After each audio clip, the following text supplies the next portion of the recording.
کافر کو جنگ کرنے والا کافر۔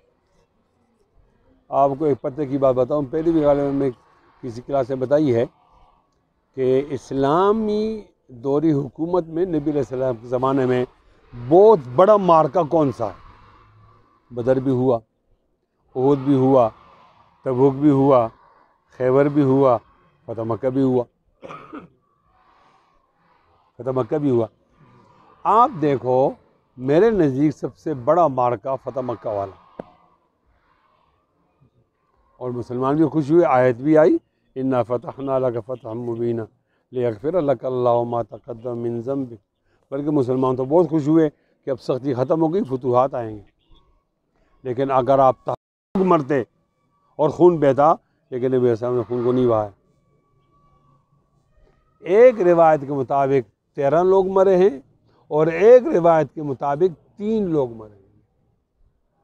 اور میں جو 13 کہتا ہوں یہ اس لیے کہتا ہوں کہ وہ بھی کوئی غلط فہمی تھی کہ یہاں تو ماحول امن کا تھا، اور ان کو نہیں پتہ تھا اس وقت یہ کمیونیکیشن تو نہیں تھی، یہ میڈیا وغیرہ، تو ان کا خیال ہے کہ وہاں بھی لڑائی جاری ہے، تو اس طرح وہ کسی دیہات میں لڑائی ہوئی، وہاں 10 لوگ مرے، باقی نبی علیہ السلام نے لوگوں کو بچایا۔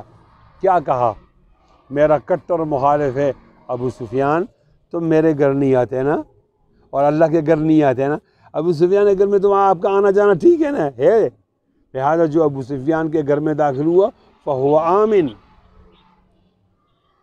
اب دوسرے کے حجرے میں جانا مشکل تھا، وہ تو ابھی تک کافروں کا سربراہ رہا، چلو اپنے سربراہ کے یہاں جانا آسان ہے، چلو وہاں بیٹھ دیں، وہاں بیٹھ کے تو بہت بڑی تعداد کی لوگ اس طرح بچ گئی، اور پھر کہا جو بیت اللہ میں چلا گیا ہم بیت اللہ میں کسی کو نہیں ماریں گے، فہو آمن۔ اور کہا جو اپنے گھر کے اندر رہا اور اس نے اپنے گھر کا دروازہ بند کیا فہو آمن، اس کا معنی ہے وہ نہیں لڑنا چاہتا، ہم گھر کے اندر نہیں گھسیں گے۔ کتنے بڑے اخلاق۔ ایک کتاب ہے مسلمہ اصول جنگ، ایک کتاب ہے مسلمہ اصول جنگ، اور اس کے مصنف ہے مولانا غلام محسن ہزاری رحمۃ اللہ علیہ، وہ پڑھو۔ اور میرے خیال میں اس باب میں، خیال ہے میرا، کسی اور نے اتنا کام نہیں کیا جو مولانا غلام محسن ہزاری رحمۃ اللہ علیہ، کہ جنگ کے اندر اسلام کے کیا اخلاقیات کیا ہیں۔ جیسے دروازہ بند کر دیا، معمول ہے بھئی ہم اندر آ کر نہیں ماریں گے، حالانکہ ظالم لوگ تو مار دیں۔ یہ ابھی جو جنگ عظیم دوم میں امریکہ نے جو بم پھینکا ہیروشیما اور ناگاساکی پر، تو کہتے ہیں کہ کراچی اور لاہور کے جو شہر تھے ملیا میٹ ہو گئے، ایک آدمی زندہ نہیں رہا۔ یہ وحشت ہے، یہ تہذیب نہیں ہے۔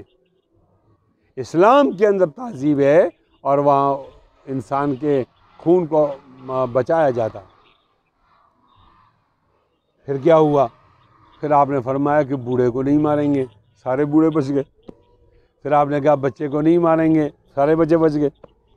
پھر کہا کہ ہم عورتوں کو نہیں ماریں گے، سارے بچ گئے۔ اور پھر کہا یہاں تو فتح مکہ میں تو اس کا موقع نہیں ملا، بعد میں کہا کہ جس کو تم قتل کرو اس کا مسئلہ نہیں کرو۔ اس وقت لوگ زیادہ جذبات میں آ کر عام طور پر کافر ناک کو کاٹتے تھے، یہ کان کو کاٹتے تھے، آنکھوں کو نکالتے، اس کو مسئلہ کرتے تھے، یعنی بہت بے عزتی ہو جائے تاکہ مرنے کے بعد بھی لوگ دیکھیں اور اس پر افسوس کریں۔ آپ نے منع کر دیا کہ یہ چہرہ، اس کو چہرہ نہیں، جو کافر کا چہرہ تھا، دشمن کا چہرہ تھا، یعنی چہرے کو خراب نہیں کرو۔ جو اصول جنگ نبی علیہ السلام نے متعین فرمائے ہیں، میرا دعویٰ ہے کہ دنیا اس طرح کے اصول پیش کرنے سے عاجز ہے۔ جس نے گھر بند کر دیا اب لوگ اندر نہیں جائیں گے۔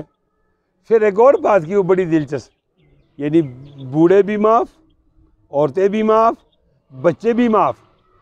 جو وہاں چلا گیا بیت اللہ میں وہ معاف، اور جو ابو سفیان کے گھر آیا وہ معاف، اور جس نے اپنے گھر کا دروازہ بند کیا وہ معاف۔